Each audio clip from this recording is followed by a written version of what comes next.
ऐ वतन ऐ वतन ऐ वतन ऐ वतन, तुझ पे कुर्बान है जानो तन। ऐ वतन ऐ वतन ऐ वतन ऐ वतन, कि तेरी धरती को हमने पिलाया लहू, तेरा रंजीदा चेहरा किया सुरखरू, तेरा रंजीदा चेहरा किया सुरखरू। नक्शहाए जहां में नुमाया है तू, नक्शहाए जहां में नुमाया है तू, है अनोखा तेरा पाकपन। ऐ वतन ऐ वतन ऐ वतन ऐ वतन ऐ वतन ऐ वतन ऐ वतन ऐ वतन। भाई एक शेर नाते पाक के बहुत अच्छे याद आए हैं, और मुफ्ती अबू जर साहब कासमी भी तशरीफ रखते हैं। आपकी दुआएं चाहता हूं ताकि उस शेर को मुस्तनद कर दीजिए आप लोग। एक शेर सुनिएगा कि धड़कनों तुम ही कहो वक्त वो कैसा होगा। अच्छे लोगों अच्छी शायरी सुन लेना, बस उसके बाद यहां से मैं रुखसत हो जाऊंगा, फिर इंशाअल्लाह मुंतकिल हो जाता हूं। इंतकाल मतलब मुंतकिल हो जाना, लेकिन मैं दुनिया को छोड़ के नहीं, बस के आपके इलाके को छोड़ के मैं कहीं दूसरे प्रोग्राम के लिए चला जाऊंगा। तो थोड़ा सा मुझे दुआओं से नवाजिए। उनके बाद दूसरी जिम्मेदारी हमारे छोटे भाई जनाब असलम परवाना साहब निभाएंगे। प्रोग्राम वालों को मैं मुबारकबाद देता हूं कि माशाअल्लाह शोरा की तादाद तो बैक वक्त कई होती है, लेकिन स्टेज पर दो दो नकीब को नई चीज आपने रिवाज कायम किया है, तो मधुबनी की सरजमी से माशाअल्लाह अगर यही काम पूरी भारत में चल जाए तो मेरे लिए आसानियां ये हो जाएंगी कि मेहनत कम पैसे ज्यादा हो जाएंगे। तो मेरा इसमें कुछ नहीं जान रहा है, तो माशाअल्लाह आप देखें, ऐसा अल्लाह करे कि हर जगह हो जाए तो कम से कम मेरे लिए बड़ी खुशी की बात है। दो दो नकीब रखिए ताकि वो डबल ड्राइवर होना भी चाहिए, ताकि कुछ आराम कर सके। देखिए धड़कनों तुम ही कहो वक्त वो कैसा होगा, सामने आंखों के जब गुंबदे खजरा होगा। अल्लाह अल्लाह बोल दीजिए भाई। धड़कनों तुम ही कहो वक्त वो कैसा होगा, सामने आंखों के जब गुंबदे खजरा होगा। आ रूह की तह में समोलूं तुमको, आ रूह की तह में समोलूं तुमको। ऐ हवाओ तुम ही बताओ, ऐ हवा तूने तो सरकार को देखा होगा, ऐ हवा तूने तो सरकार को देखा होगा। एक नाते पाक के और शेर, ये ताजा तरीन था इसलिए मैं सुनाकर इन लोगों की दुआएं चाह रहा था, उसके बाद रुखसत होना चाहता। हाँ, ये चाय माशाअल्लाह, एक चाय वाला देश को बर्बाद किया, दूसरा ये प्रोग्राम को करने आ रहे हैं। अल्लाह ताला से दुआ करता हूं कि इन चाय वाले को अल्लाह खूब सलामत रखे, आने वाले वक्त में इन्हें भी प्रधानमंत्री बनाए। हाँ, अल्लाह ताला इन्हें सलामत रखे। हर चाय वाला ये कोशिश करता है, पता नहीं क्यों। मेरे सरकार की महकी हुई बातें लिख दो दिल भाई, मेरे सरकार की महकी हुई बातें लिख दो, शहरे तैबा की चमकती हुई रातें लिख दो। बोल दीजिए थोड़ा सा सुभान अल्लाह। मेरे सरकार की महकी हुई बातें लिख दो, शहरे तैबा की चमकती हुई रातें लिख दो। चांदनी बिखरे तो फिर नात सुनाती बिखरे, चांद के चेहरे पे सरकार की नाते लिख दो। मैं बड़े अदब के साथ आपके चहीते मुकर्रिर जनाब हजरत मौलाना मुफ्ती जकी अहमद साहब कासमी दामत बरकातहुमुल आलिया मुदर्रिस मदरसा रहमानिया इकट्ठा से गुजारिश कर रहा हूँ, हजरत तशरीफ लाए और अपनी कीमती बातों से हम सामईन को नवाजे। अल्हम्दुलिल्लाह अल्हम्दुलिल्लाह नहमदुहु व नस्तईनुहु व नस्तगफिरुहु व नुमिनु बिही व नतवक्कलु अलैहि व नऊज़ु बिल्लाहि मिन शुरूरि अनफुसिना व मिन सय्यिआति अमालिना। मन यहदिहिल्लाहु फला मुदिल्ल लहु व मन युद्लिलहु फला हादिय लहु। अशहदु अल्ला इलाहा इल्लल्लाहु वहदहु ला शरीका लहु व अन्न मुहम्मदन अब्दुहु व रसूलुहु। अम्मा बाद। क़ाल नबी सल्लल्लाहु अलैहि वसल्लम तलबुल इल्म फरीदा अला कुल्लि मुस्लिम औ कमा क़ाल अलैहि सलातु वस्सलाम। जनाब सदर, मुअज़्ज़ज़ उलमाए किराम, बुजुर्गों और दोस्तों, नौजवान साथियों,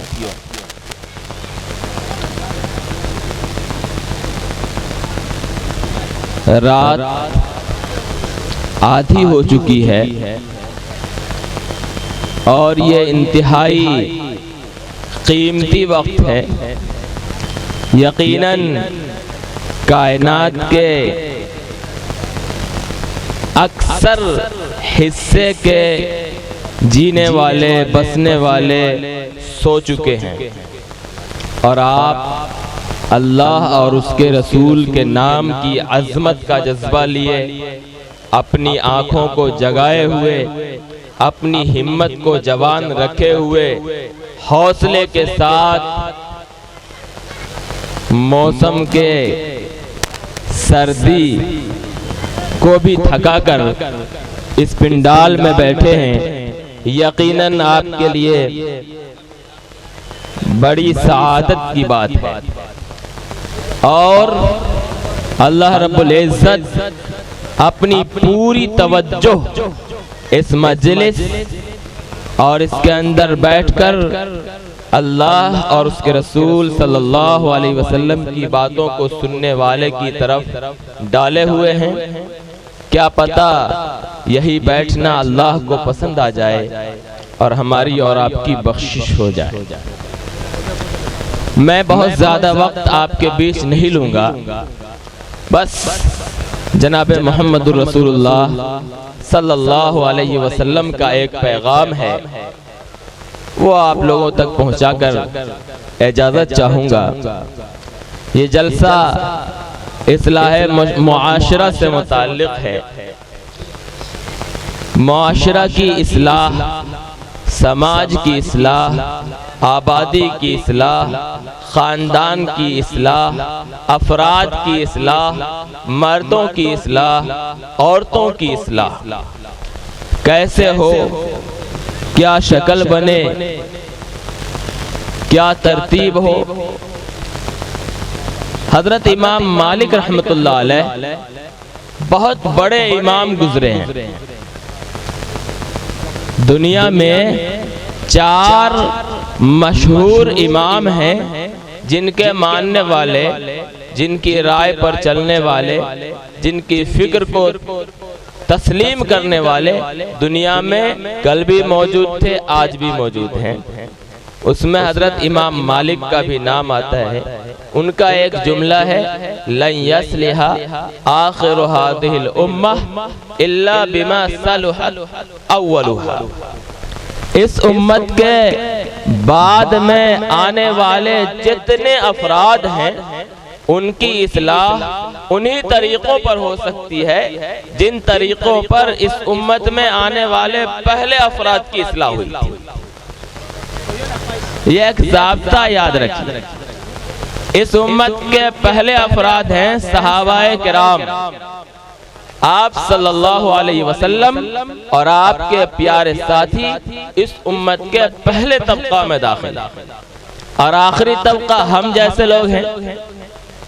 हमारी इस्लाह उन्हीं तरीक़ों पर, उन्हीं तर्ज पर, उन्हीं मेहनतों के जरिए होगी जिन मेहनतों के जरिए, जिन तरीक़ों के जरिए सहाबाए किराम की इस्लाह हुई थी। जब तक हमारी जिंदगी में वो तरीक़ा नहीं आएगा, इस्लाह नहीं होगी। अब आइए सहाबाए किराम के इस्लाह के आगाज में जनाब मोहम्मदुर रसूलुल्लाह सल्लल्लाहु अलैहि वसल्लम को अल्लाह तबारक व तआला ने जब नबूवत का मकाम दिया गारे हिरा के अंदर और आप पर वही नाजिल किया, उस वक्त अरब के माशरे में ही नहीं पूरी दुनिया के अंदर हर वो जहालत मौजूद थी जो अभी नहीं है। हम तो जहालत इख्तियार करने वाले हैं और वह लोग जहालत का ईजाद करने वाले थे। और उस माशरे की इस्लाह के लिए सबसे पहली वही आई है, इक़रा बिस्मि रब्बिकल लज़ी खलक़।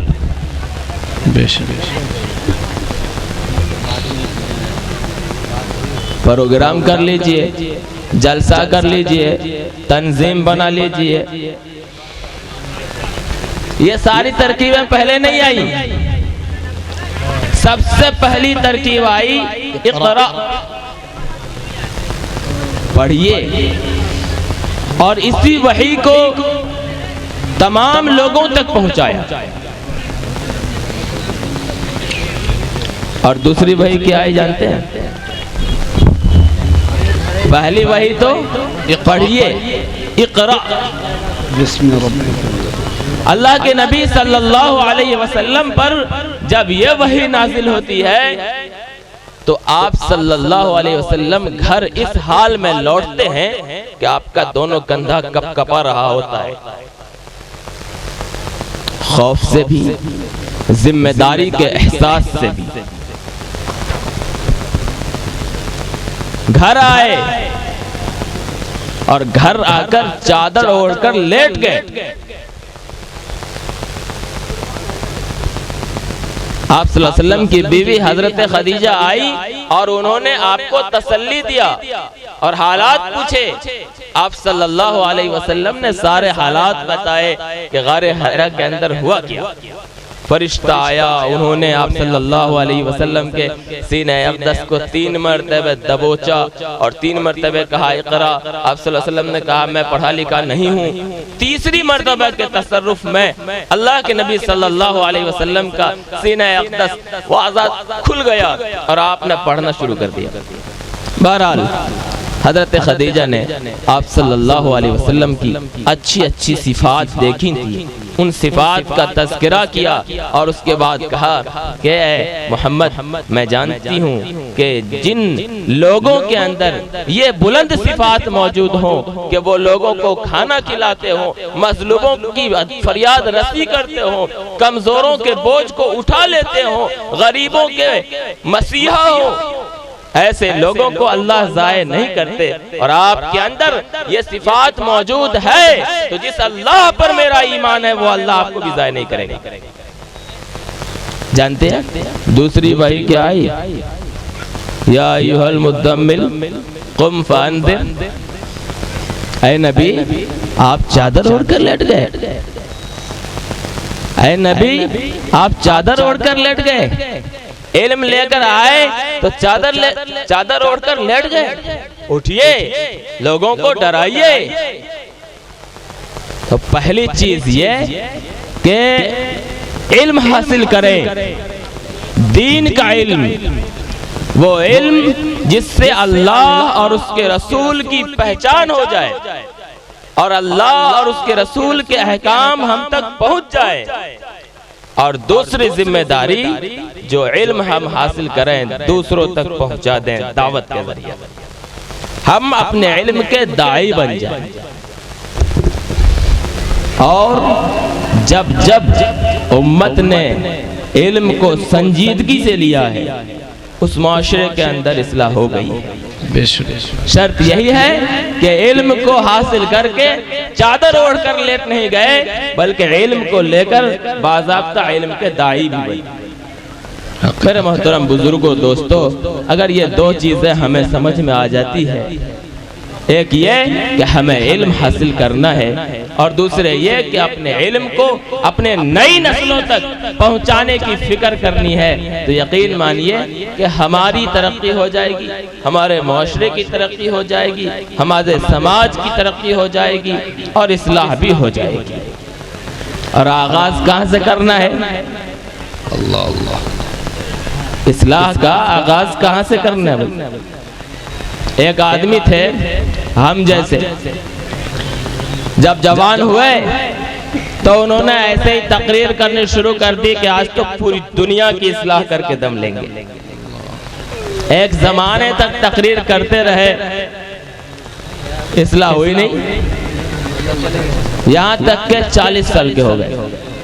तब कहा कि सोचता हूँ कि मेरे गांव की इस्लाह हो जाए। अब लगे गांव के हर आदमी के पीछे डंडा लेकर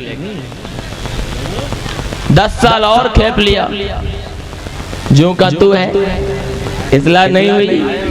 यहाँ तक कि उनके बच्चे जवान हो गए और बच्चों ने उन्हें ही बजाना शुरू कर दिया। कोई बच्चा गाली देता है, कोई बच्चा सख्सुस कहता है, कोई कुछ कहता है, कोई कुछ करता है, कोई शराबी हो गया, कोई जुआ की मजलिस में बैठा है।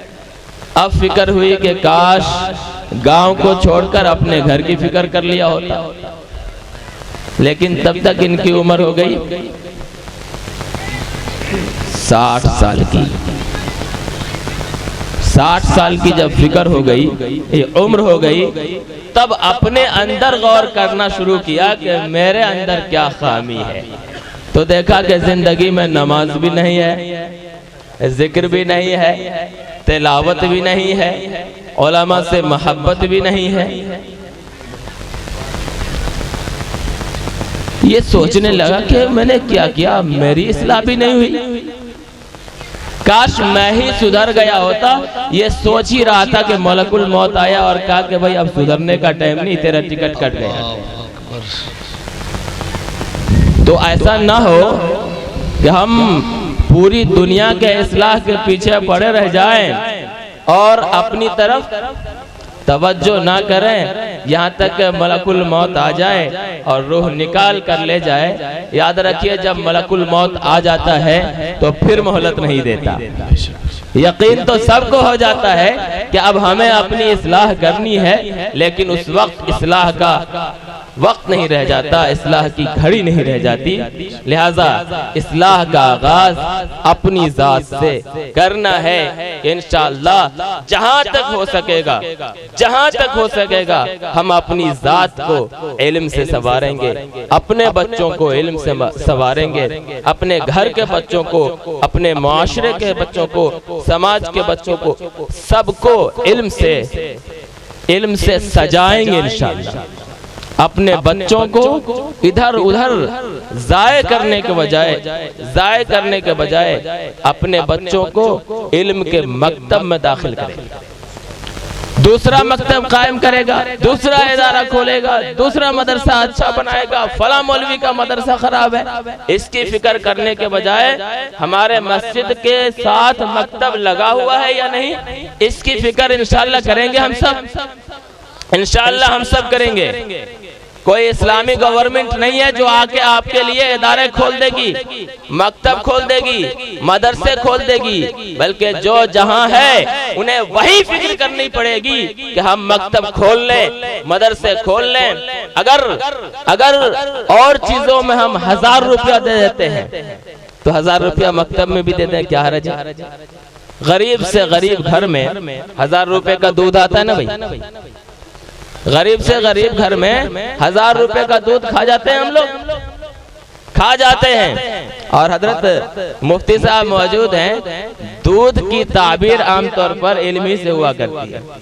अगर किसी ने ख्वाब में देख लिया कि मैं दूध पी रहा हूँ तो बताते हैं कि तुम्हारे यहाँ इल्म का दरिया बहेगा, जो दूध की कीमत है वही तालीम पे लगा दीजिए, इंशाअल्लाह इस्लाह हो जाएगी। अल्लाह तबारक व तआला से दुआ है अल्लाह ताला हम सबको कहने सुनने से ज्यादा अमल की तौफीक अता फरमाए। व आखिर दावाना अल्हम्दुलिल्लाहि रब्बिल आलमीन।